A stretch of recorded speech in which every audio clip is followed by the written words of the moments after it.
കന്യാകുമാരിയിലേക്ക് പ്രധാനമന്ത്രി നരേന്ദ്രമോദി കന്യാകുമാരി വിവേകാനന്ദ പാറയിൽ ധ്യാനത്തിലാണ്. സ്വാമി വിവേകാനന്ദൻ ധ്യാനിച്ച അതേ ഇടത്താണ് മോദിയും ധ്യാനിക്കുന്നത്. നാളെ ഉച്ചകഴിഞ്ഞ് പ്രധാനമന്ത്രി തിരുവനന്തപുരത്തേക്ക് മടങ്ങും. ഇന്നലെ വൈകിട്ടാണ് മോദി കന്യാകുമാരിയിലെത്തിയത്. വിവേകാനന്ദ പാറയിലെ ധ്യാന മണ്ഡപത്തിലാണ് ഇന്ത്യൻ പ്രധാനമന്ത്രി ധ്യാനമിരിക്കുന്നത്. ഒരുപക്ഷെ നേരത്തെ രാഷ്ട്രപതി രാംനാഥ് കോവിന്ദ് അവിടെ എത്തിയിട്ടുണ്ടെങ്കിൽ പോലും ധ്യാനം ഇരുന്നിരുന്നില്ല. ഇപ്പോൾ ആദ്യമായി അവിടെ അത്രമാത്രം പ്രമുഖനായ ഒരു വ്യക്തി ധ്യാനത്തിനിരിക്കുന്നു.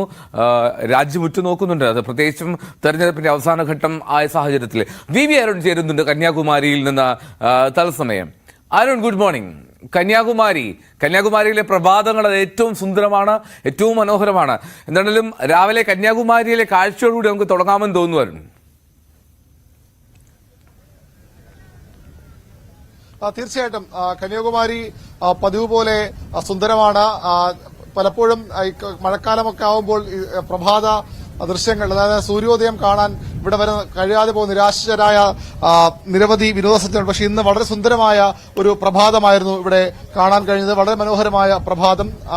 അത് കണ്ട ശേഷം സഞ്ചാരികൾ ഇവിടെ നിൽക്കുകയാണ്.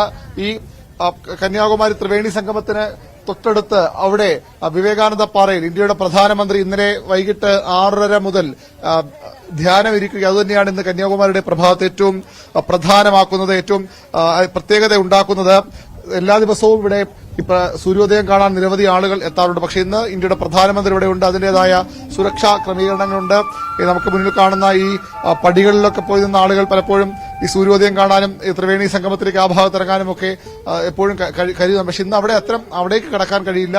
അവിടെ ശക്തമായ സുരക്ഷാ ക്രമീകരണങ്ങളുണ്ട്. അത് പ്രധാനമന്ത്രിയുടെ സന്ദർശനത്തിന്റെ ഭാഗമാണ്. അദ്ദേഹം ഇവിടെ തുടരുന്നതിന്റെ ഭാഗമായാണ് മലയാളികളും അതുപോലെ തമിഴ്നാട്ടുകാരും നോർത്ത് ഇന്ത്യൻസുമായിട്ട് നിരവധി പേർ ഇവിടെ ഇന്നും ഈ വിനോദസഞ്ചാരത്തിനായി കന്യാകുമാരിയിലെ പ്രഭാതം ഏറ്റവും പ്രശസ്തമായ, ലോകത്തിന് ഏറ്റവും പ്രശസ്തമായ, ഏറ്റവും മനോഹരമായ പ്രഭാത ദൃശ്യങ്ങളിലൊന്നാണ് കന്യാകുമാരിയിലെ സൂര്യോദയം. അതുപോലെ സൂര്യാസ്തമയം സമാനമായ വളരെ മനോഹരമായ കാഴ്ചയാണ്. ഏതായാലും ഇന്ത്യൻ പ്രധാനമന്ത്രി നരേന്ദ്രമോദി ഇന്ത്യൻ ലോക്സഭാ തെരഞ്ഞെടുപ്പിന്റെ അവസാന ഘട്ടത്തിന്റെ മൌനപ്രചരണ ദിവസം അദ്ദേഹം ഇവിടെയാകും. വിവേകാനന്ദ പാറയിലാകും അദ്ദേഹം ധ്യാനമിരിക്കുക. ഇന്നലെ വൈകുന്നേരം തുടങ്ങിയ ധ്യാനം, ഇന്നലെ സന്ധ്യയോടുകൂടി ധ്യാനം തുടരുക. 45 മണിക്കൂറിലധികം ഇന്ത്യൻ പ്രധാനമന്ത്രി ഇവിടെ ധ്യാനമിരിക്കുമെന്നാണ് അദ്ദേഹവുമായി നേരത്തെ ലഭിച്ച റിപ്പോർട്ടുകൾ. ഏതായാലും നാളെ വൈകിട്ട് 3 മണി വരെ അദ്ദേഹം ഇവിടെ ഉണ്ടാകും.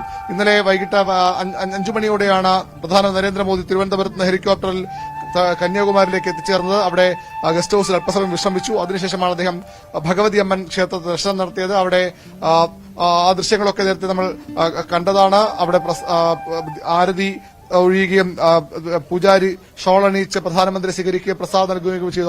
അതിനുശേഷമാണ് അദ്ദേഹം ഇവിടെ ഈ വിവേകാനന്ദ പാറയിലേക്ക് എത്തിയത്. വിവേകാനന്ദ പാറയിൽ വന്ന് അദ്ദേഹം ഈ ചുറ്റും കുറച്ചു സമയം ഈ പാറയ്ക്ക് ചുറ്റും നടന്നു. അതിനുശേഷം അദ്ദേഹം അസ്തമയം കണ്ടു. സൂര്യാസ്തമയം കണ്ട ശേഷമാണ് ധ്യാനത്തിനായി മണ്ഡപത്തിനുള്ളിലേക്ക്, വിവേകാനന്ദ മണ്ഡപത്തിനുള്ളിലേക്ക് പ്രവേശിച്ചത്. സ്വാമി വിവേകാനന്ദൻ ഒരു പതിറ്റാണ്ടിന് മുമ്പ്, 130 വർഷങ്ങൾക്ക് മുമ്പ് അദ്ദേഹം ന്യൂയോർക്കിലേക്ക് പോകും മുമ്പ് ധ്യാനമിരുന്ന മണ്ഡപമാണ് പിന്നീട്, പാറയാണ് പിന്നീട് വിവേകാനന്ദ പാറയായും ഇത്രയധികം പ്രശസ്തമായ, ലോകപ്രശസ്തമായ ടൂറിസം തീർത്ഥാടന കേന്ദ്രമായി മാറുകയും ചെയ്തു. ഏതായാലും പ്രധാനമന്ത്രിയുടെ ധ്യാനം തുടരുകയാണ്. ഇന്ന് നിശബ്ദ പ്രചരണ ദിവസമാണ്. നിശബ്ദ പ്രചരണ ദിവസം ഇത്തരത്തിലൊരു ധ്യാനത്തിലൂടെ വലിയൊരു രാഷ്ട്രീയ സന്ദേശമാണ് പ്രധാനമന്ത്രി നൽകുന്നത്. എന്താണ് അദ്ദേഹം ലക്ഷ്യപ്പെടുന്നതെന്ന പ്രതിപക്ഷം പറയുന്നത്. സ്വാഭാവികമായും വലിയ രാഷ്ട്രീയ ലക്ഷ്യത്തോടു കൂടിയാണ് പ്രധാനമന്ത്രി ഇവിടെ എത്തിച്ചേർന്നിട്ടുള്ളത്. ബംഗാളിൽ 9 മണ്ഡലങ്ങളിലടക്കം തെരഞ്ഞെടുപ്പ് നടക്കുമ്പോൾ സ്വാഭാവികമായും വിവേകാനന്ദ പാറയിലെ പ്രധാനമന്ത്രി ധ്യാനം ആ രീതിയിൽ കൂടി വളരെ പ്രസക്തമാണ്. സ്വാമി വിവേകാനന്ദനോട് പശ്ചിമ ബംഗാളുകാർക്കുള്ള സ്നേഹം, അവരുടെ ആരാധനയൊക്കെ വളരെ പ്രശസ്തമാണ്. ബംഗാളിലേക്ക് കൂടുതൽ ശക്തമായി കടന്നു കയറാനുള്ള BJPയുടെ ശ്രമങ്ങളുടെ ഭാഗമാണ് ഈ നിശബ്ദ പ്രചരണ ദിവസം പ്രധാനമന്ത്രി. അതും നാളെ പ്രധാനമന്ത്രിയുടെ മണ്ഡലമായ വാരണാസിയിലും തെരഞ്ഞെടുപ്പ് നടക്കുകയാണ്. അവിടെ ആ ദിവസം അദ്ദേഹം ഇവിടെ എത്തിയതിന് വലിയ രാഷ്ട്രീയ ലക്ഷ്യങ്ങളുണ്ടെന്ന് പ്രതിപക്ഷം ആരോപിക്കുന്നു. അവർ സംശയിക്കുന്നതിന്റെ ഭാഗമായി പ്രതിഷേധങ്ങൾ ഉണ്ടാകുമെന്ന മുന്നറിയിപ്പ് DMKയും അതുപോലെ കോൺഗ്രസും ഒക്കെ നൽകിയിട്ടുണ്ട്. പ്രധാനമന്ത്രിയുടെ സന്ദർശനം റദ്ദാക്കണം, ഈ ധ്യാനത്തിന് അനുമതി നൽകുന്ന ആവശ്യപ്പെട്ട് തെരഞ്ഞെടുപ്പ് കമ്മീഷൻ സമീപിക്കുകയും ചെയ്തിരുന്നു DMKയും അതുപോലെ കോൺഗ്രസും ഒക്കെ. അതൊന്നും തെരഞ്ഞെടുപ്പ് കമ്മീഷൻ ഇതുവരെയും അംഗീകരിച്ചിട്ടില്ല. പ്രധാനമന്ത്രി ധ്യാനത്തിന് അത്തരത്തിൽ ഒരു തടസ്സവുമില്ല. അദ്ദേഹം ഏറ്റവും ദീർഘമായ, ഏറ്റവും വിശ്രമമില്ലാത്ത ഒരു തെരഞ്ഞെടുപ്പ് പ്രചരണത്തിന് ശേഷം മാസങ്ങൾ നീണ്ട പ്രചരണത്തിന് ശേഷം അദ്ദേഹം ഈ നിശബ്ദ പ്രചരണത്തിന്റെ ദിവസം ഇവിടെ എത്തിയത് വിശ്രമിക്കാനാണ്, അദ്ദേഹത്തിന്റെ ആത്മീയ കാര്യങ്ങളിലേക്ക് കടക്കാനാണ്. നേരത്തെയും പ്രധാനമന്ത്രി നരേന്ദ്രമോദിയുടെ ഇത്തരം ധ്യാനങ്ങൾ ഇന്ത്യൻ രാഷ്ട്രീയത്തിൽ വലിയ ചർച്ചയായിട്ടുണ്ട്. വലിയ ആവേശത്തോടുകൂടി BJP പ്രവർത്തകരും അതുപോലെ തന്നെ മോദിയുടെ അനുയായികളും ആരാധകരുമൊക്കെ ഏറ്റെടുത്തിട്ടുണ്ട്. പ്രതിപക്ഷം അന്നും അതിനെ ചോദ്യം ചെയ്ത് രംഗത്ത് വന്നു. ജനാധിപത്യ രാജ്യത്തിന്റെ പ്രധാനമന്ത്രി ഇത്തരത്തിൽ ധ്യാനമിരുന്നാണോ, എന്ത് സന്ദേശമാണ് നൽകുന്ന ചോദ്യം അന്നും പ്രതിപക്ഷവും മോദി വിമർശകരും ഉന്നയിച്ചത്. പക്ഷെ അതൊന്നുമല്ല, അദ്ദേഹം കുട്ടിക്കാലം മുതൽ ഇത്തരത്തിൽ ആത്മീയ പാത ഇഷ്ടപ്പെട്ടിരുന്നയാളാണ്. ഈ രാഷ്ട്രീയ പ്രവർത്തകനായി വന്നില്ലായിരുന്നു ഒരുപക്ഷെ ആത്മീയ രംഗത്തേക്ക് പോകാൻ താൻ ആഗ്രഹിച്ചിരുന്നു പലതവണ നരേന്ദ്രമോദി പറഞ്ഞിട്ടുള്ളതാണ്. ഏതായാലും നരേന്ദ്രമോദിയുടെ ഇന്ത്യൻ പ്രധാനമന്ത്രിയുടെ ധ്യാനം അവിടെ തുടരുന്നു. അതിന്റെ ദൃശ്യങ്ങൾ കൂടുതൽ ഇനിയും ലഭ്യമാകേണ്ടിയിരിക്കുന്നു.